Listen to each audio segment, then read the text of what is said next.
சொல்லுங்க சார், எனக்கு பதில் சொல்லுங்க. இந்த உலகத்தில் சரியா வெந்தயம் சாப்பிட்டதுனால யாராவது சுகர் மாத்திரை நிறுத்தினாங்களா?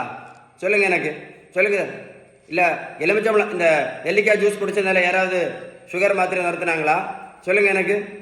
இல்லை கருவேப்பிலை சாப்பிட்டதுனால யாராவது ப்ரெஷர் மாத்திரை நிறுத்தினாங்களா? இல்லை சுகர் மாத்திரை நிறுத்தினாங்களா? சொல்லுங்க. இல்லை கரிஞ்சீரகம் சாப்பிட்டதுனால யாராவது சுகர் மாத்திரை நிறுத்தினாங்களா? சொல்லுங்க. இல்லை ஆவாரம்பூ சாப்பிட்டதுனால யாராவது சுகர் மாத்திரை நிறுத்தினாங்களா?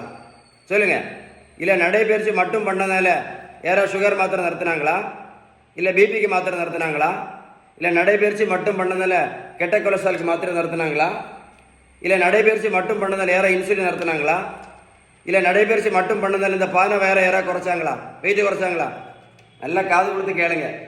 சுகர், ப்ரெஷர், கெட்ட கொலஸ்ட்ரால், உடல் பருமன், இந்த 4 எதனால வருதுன்னு கேட்டால் இன்னைக்கு யாருக்குமே தெரியாது. அதான் ரொம்ப சங்கடமான விஷயம். நல்லா காது கொடுத்து கேளுங்க.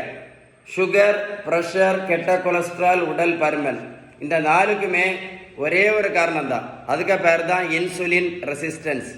இதை நெட்டில் இதை எழுதி எடுத்துடுங்க, பேப்பரில் நெட்டில் சர்ச் பண்ணி பாருங்கள். நான் சொன்ன விஷயம் கரெக்டாக இருக்கும். இந்த இன்சுலின் ரெசிஸ்டன்ஸ் சரி பண்ணணும்னா ஒரே ஒரு வழி தான் இருக்குது, 2 வழியெல்லாம் கிடையாது, ஒரே ஒரு வழி தான். அதுக்கு பேர் தான் பேலன்ஸ்டு டயட். நீங்கள் பேலன்ஸ்டு டயட் கரெக்டாக ஃபாலோ பண்ணலை அப்படின்னா, நீங்கள் பேலன்ஸ்டு கரெக்டாக ஃபாலோ பண்ணலைன்னா முதல்ல 2 மாத்திரை, அப்புறம் 4 மாத்திரை, அப்புறம் 8 மாத்திரை மட்டும் இல்லை, இந்த இன்சுலின் வாழ்க்கை முழுவதும் போட வேண்டியது இருக்கும். லைஃப் ஃபுல்லாக போடணும். இந்த பெரியவங்களை பாருங்கள், 42 கிலோ வெயிட் குறைச்சிருக்கேன், 128லேருந்து 86 கிலோ. நான் ப்ரோட்டீன் பவுடரும் கொடுக்கல, மாத்திரையும் கொடுக்கல, ஜூஸும் கொடுக்கல, ஊசியும் போடலை. இவங்களை நான் ரோட்டில் போய் நான் ஓடக்குன்னு சொல்லலை. நான் கொடுத்தது எல்லாமே ஒன்லி பேலன்ஸ்டு டயட். நான் சொன்ன இன்ஃபர்மேஷன் கரெக்டாக இருந்தால் இந்த வீடியோ லைக் பண்ணுங்க, கமெண்ட்ஸில் YES அப்படின்னு டைப் பண்ணி அனுப்புங்க.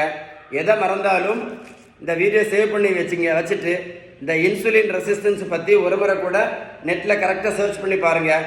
நான் சொன்ன இன்ஃபர்மேஷன் கரெக்டாக இருந்தால் ஷேர் பண்ண மறந்துடாதுங்க, மறக்காமல் ஷேர் பண்ண மறந்துடாதுங்க. ஏன் சொல்கிறேன் தெரியுமா? இந்த வேர்ல்டில் இதே மாதிரி நிறைய பேர் கஷ்டப்பட்டுட்டு இருக்காங்க இந்த மாத்திரை இன்சுலின் போட்டுட்டு. நீங்கள் ஷேர் பண்ணீங்க அப்படின்னா இந்த இன்சுலின் ரெசிஸ்டன்ஸ் பற்றி நிறைய பேர் தெரிஞ்சுக்கிடுவாங்க. Stay tuned with doctor Sheeban. Yes type பண்ணுங்க, லைக் பண்ண மறந்துடாதுங்க, ஷேர் பண்ண மறந்துடாதுங்க. ஓகேவா? Stay tune.